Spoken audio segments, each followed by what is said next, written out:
నమస్కారం. మీ విజయ్ కుమార్ కంట.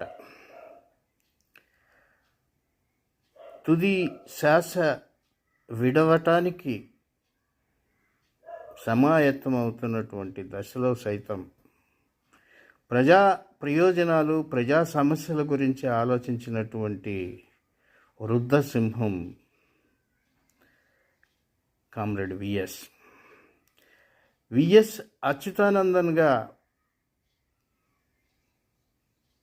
ప్రజలకు సుపరిచితుడైనటువంటి కామ్రేడ్ విఎస్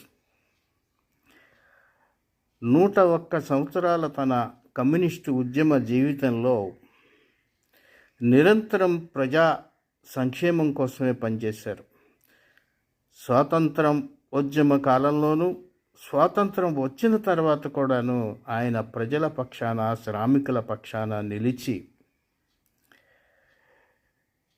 అనేక కేసుల్ని ఎదుర్కొంటూ, అనేక శ్రమలను చవిచూస్తూ ఒక మహోద్యమాన్ని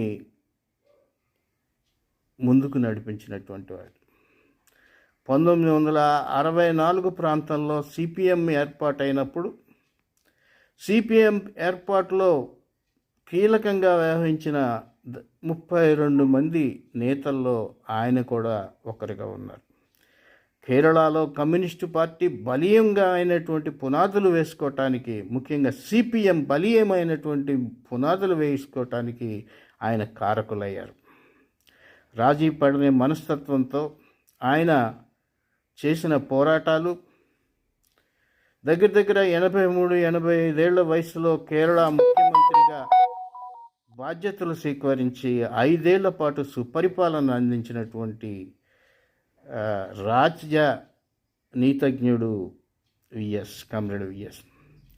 కామ్రేడ్ విఎస్ భూ సంస్కరణలతో పాటు విద్యార్థి ఉద్యమాలకు, అలాగే కార్మికోద్యమాలకు, మహిళా ఉద్యమాలకు, అనేక అసంఘటిత కార్మిక వర్గాలకు ఆయన అండగా నిలిచారు. కేరళలో 5 ఏళ్ల తన పరిపాలనా ముద్ర ఇప్పటికీ చెరగనిది. ఆయన పార్టీలో అంతర్గతంగా అనేక సమస్యలు కొంతమంది నుంచి ఎదుర్కొన్నా కూడా నికార్సైన కమ్యూనిస్టుగానే ఎక్కడా కూడా నోరు అనే పెదవి కదపకుండా అది పార్టీ అంతర్గత సమస్యగానే ఉంచినటువంటి విలువలున్న నేత.